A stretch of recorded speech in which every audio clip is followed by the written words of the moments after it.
Delhi police ने बच्चों को पीटा है। वाटर कैनन गन्स भी यूज कर सकते थे, बच्चे ही तो है ना। एक लड़की है जो अभी भी आरएमएल में सीरियस क्रिटिकल है, उसके गले पर पुलिस ने लाठी चलाई है। 12-12 साल की बच्चियों का सर फोड़ा है दिल्ली पुलिस के वालों, दिल्ली पुलिस वालों ने। और ये जो सर फोड़ा है वो मेल पुलिस ऑफिसर से फोड़ा है।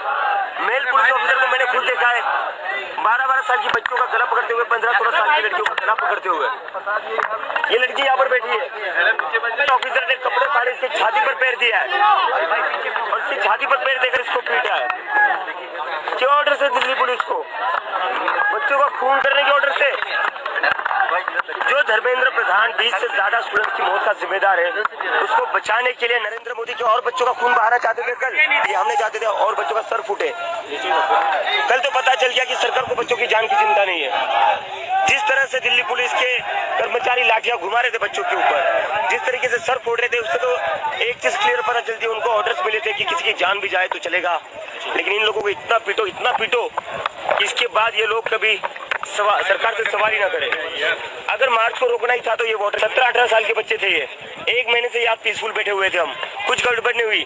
कल दिल्ली पुलिस की तरफ से पहला हमला हुआ, दिल्ली पुलिस ने लाठी चलाई, उसके बाद भगदड़ मची है, तो लड़की जमीन पर गिर गई, उसके बाद स्टैम्पीड हुआ। उस लड़की को अगर कुछ हो जाता है तो उसके लिए दिल्ली पुलिस और नरेंद्र मोदी की सरकार जिम्मेदार है। क्या लगा रखा है इस देश में आपने, क्या गुंडागर्दी लगा रखी है? अभी तक मेरे पास जो नंबर आया 150 से ज्यादा स्टूडेंट्स हॉस्पिटल में। कल मैं आरएमएल में जाकर मिलकर आया, बहुत ही हालत खराब है बच्चों की। अभी मैं यहाँ से लीडिंग हार्डिंग हॉस्पिटल जाऊंगा और स्टूडेंट से मिलने के लिए। दिल्ली पुलिस के अधिकारियों ने नरेंद्र मोदी के ऑर्डर पर, बहुत ही शर्मनाक है, ये डेमोक्रेसी में नहीं हो सकता, ये तानाशाही है। और इतने सारे पत्थरों के ट्रक कल कहाँ से आए थे? यहाँ पर दिल्ली पुलिस परिंदे को भी परने मारने दे रही है। यहाँ पर हमारे एक एक बंदे की बैग चेक हो रही है, एक एक बंदे की जेबें चेक हो रही है। बैरिकेड्स पर बैरिकेड पूरा ब्लॉक कर रखा था, लोगों को अंदर नहीं आने दिया जा रहा था। ऐसे में पूरे जंतर मंतर के आसपास पत्थरों भरे ट्रक कहाँ से आए? दिल्ली पुलिस इसका जवाब दे। दिल्ली पुलिस ने पहले ही पूरी तरीके से प्लानिंग करके ऑर्केस्ट्रेट किया है। कल सिविल ड्रेस में भी कुछ लोग जो पुलिस ने थे, उनके हाथ में भी बैटन दे दी थी, डंडे दे दिए थे, गुंडे भरे थे दिल्ली पुलिस के वर्दी में। कल नेम टैग हटाकर इन्होंने बच्चों को पीटा है। तो क्या चल रहा है इस देश में? 12-12 साल के बच्चियों को मार रहे हो, आप लोगों को शर्म नहीं आती है? कल सोनम वांगचुक अपना अनशन खत्म करने वाले थे, हमने बहुत मुश्किल से उन्हें कन्विंस करा था। कल उनके अनशन का 23वां दिन था, बड़ी मुश्किल से हमने उनको कन्विंस किया था अपना अनशन तोड़ने के लिए। हमने कहा था सर कल प्लीज अपना अनशन तोड़ दीजिए, हम आपकी जान और धोखे में नहीं डाल सकते, your life is too valuable for this country. वो कहीं ना कहीं जाकर मान गए थे, लेकिन कल की ब्रूटैलिटी देखकर, पुलिस की ब्रूटैलिटी देखकर सोनम सर ने अपना अनशन जारी रखा है।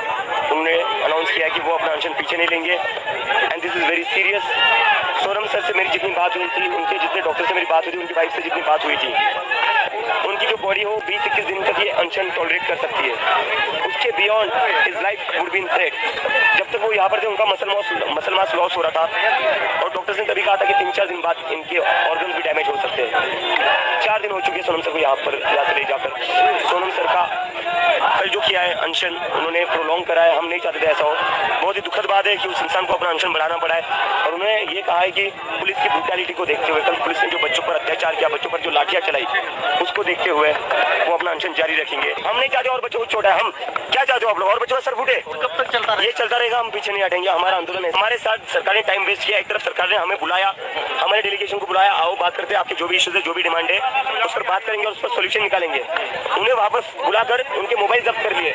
आशुतोष रांग और सौरभ दास को एक तरीके से जेपी नड्डा के घर हाउस अरेस्ट कर लिया गया था, उनको निकलने नहीं दिया गया। पूरा प्लान ये था कि कैसे इनकी टीम को बिखराया जाए, मुझे यहाँ पर एकदम अकेला कर दिया जाए, जिससे अफरा तफरी जो मचेगी उसके लिए कोई सामने ना हो। पूरा प्लान किया इन लोगों ने कि हमारे सारे मेंबर से हवा फैल जाए। तो 5 घंटे तक जेपी नड्डा के घर पर बिठा कर टोटल टाइम वेस्ट किया है। एक तरफ आप बातचीत करने बुलाते हो और दूसरी तरफ बच्चों पर लाठियां चलाते हो। नेम टैग हटाने के ऑर्डर दिए थे पुलिस को, नेम टैग हटाकर इन लोगों ने पीटे। अब इसके बाद गवर्नमेंट को बात करनी तो उन्हें जंतर मंतर आना पड़ेगा, हम नहीं जाएंगे।